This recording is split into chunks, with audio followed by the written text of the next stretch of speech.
I am back home picking up an order of veggies from the farmer, and I think I should share with you this week how we break down when you get a box of veggies from the farmer. I also stopped by my garden and picked up some goodies.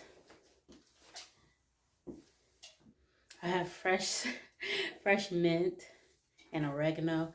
So I'm going to share with you this week all the different things that you can do when you receive goodies from the farmer, especially if it's items that you do not typically eat, and how they can benefit your diet. So come along, let's get some things started. The first item out the box today is a head of lettuce. This is very simple. We're going to turn this into a salad.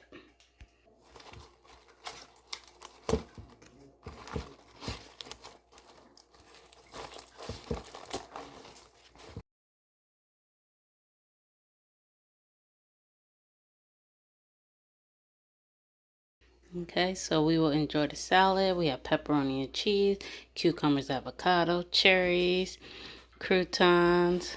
We're going to eat it with steak and homemade dressing right there.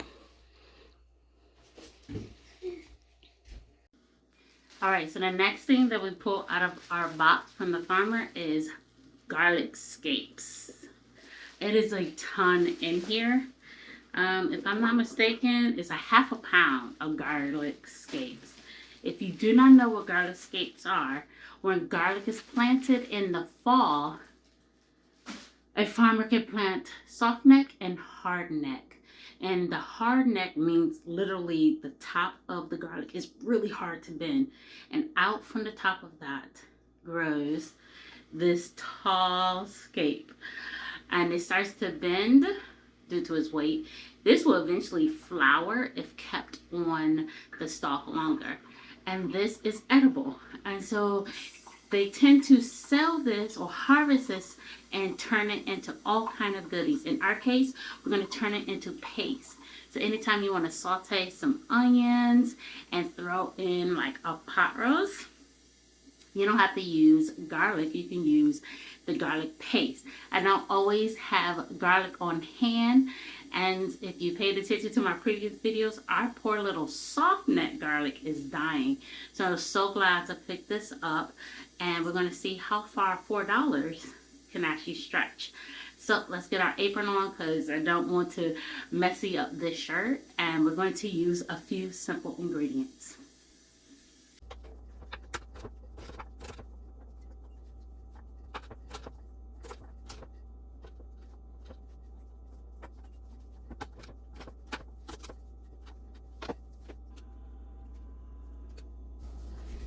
Okay, next I'm going to get all of them into my blender.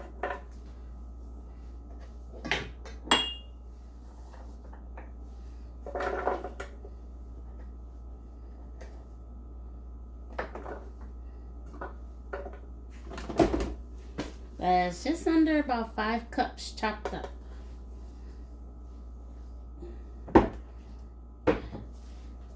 Now onto the salt, lemon, and olive oil. For the salt, I'm just going to give a little shake. That's probably about a teaspoon. And for the olive oil, I'm going to start off with up to that 1 cup line.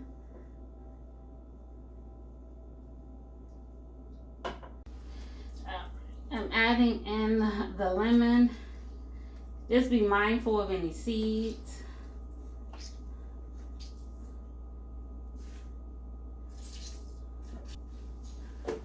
Let's put a lid on it and blend.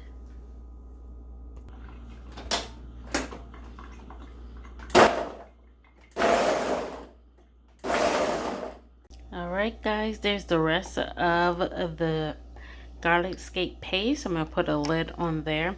These little bits did not blend well. They kept hiding underneath the blade of the blender, but have no fear. I'm going to throw that in the stock bag and add it to the stock we will make for later on. I was just trying to figure out what to make for lunch, and I realized I'm going to make some crackers and add a scoop of this paste to it. I think garlic crackers will be really good as sort of a lunchable lunchable container. So I'm going to use my regular recipe that I got from Ruth Ann Zimmerman and add some of this garlic paste to it. Simple, but hopefully effective. Using our fresh ground, and I'm calling it fresh because it was ground less than 2 weeks ago, from Sunrise Mill. I'm gonna add a cup of flour to some butter water mixture.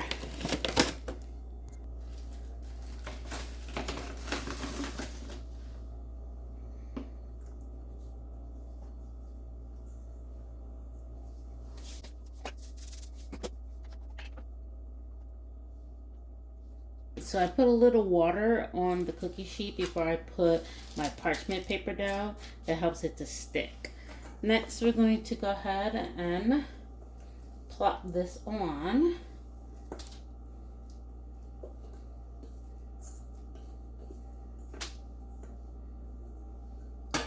And try our best to spread this out as thin as possible.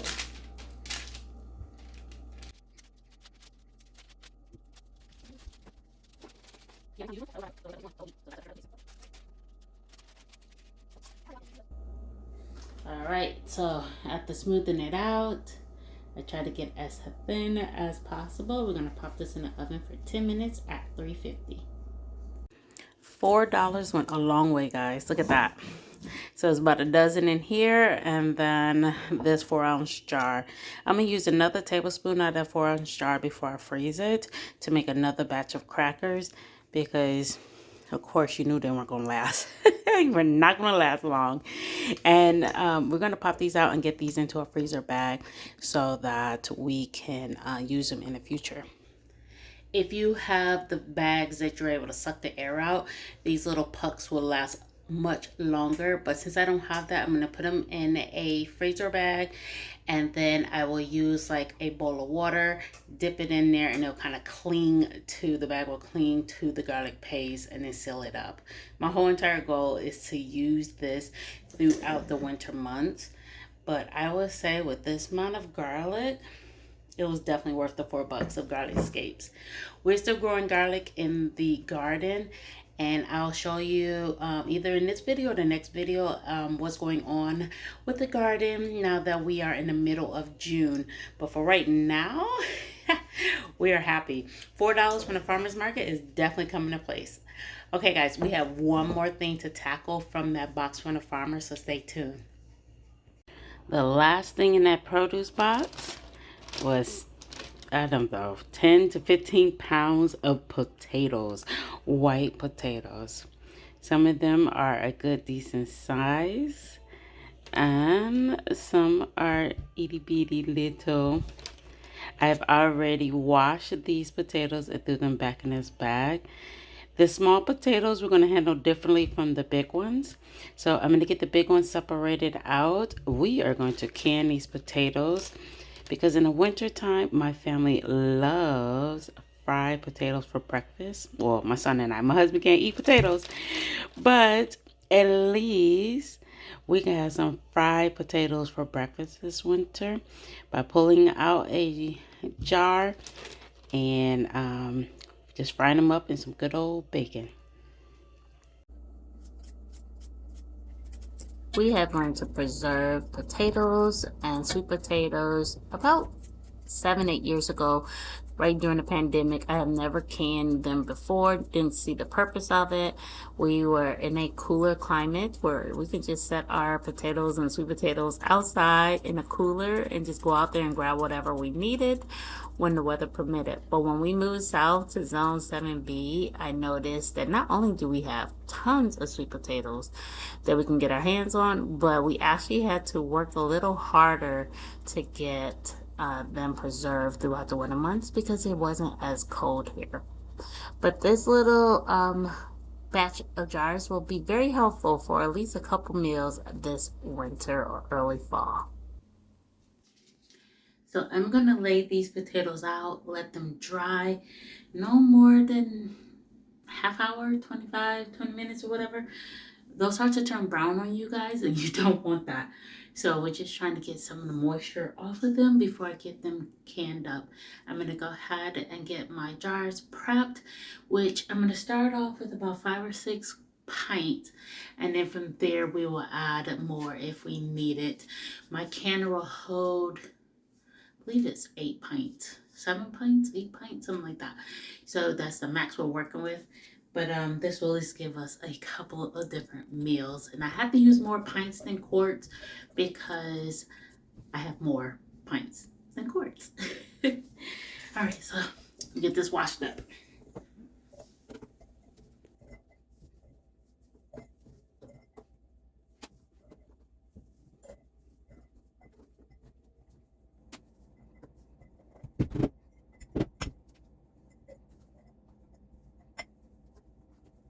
All right, so we got 6 pints full.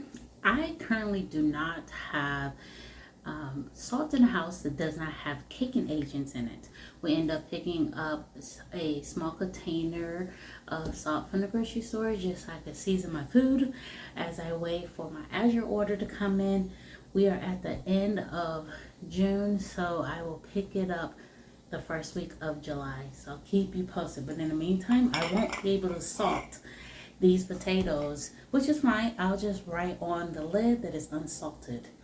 This is where canning potatoes can be controversial.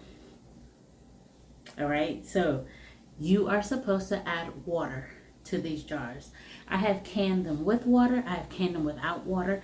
There is a difference in the outcome. Safe canning is with water. If you can without water, you're doing it at your own risk.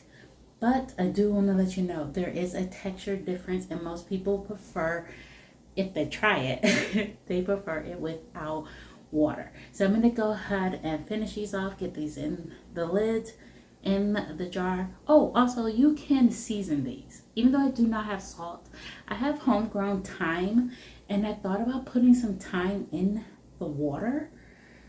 I'm not quite sure because I don't know how I'm going to eat these, and maybe I won't like thyme. But I put thyme in everything.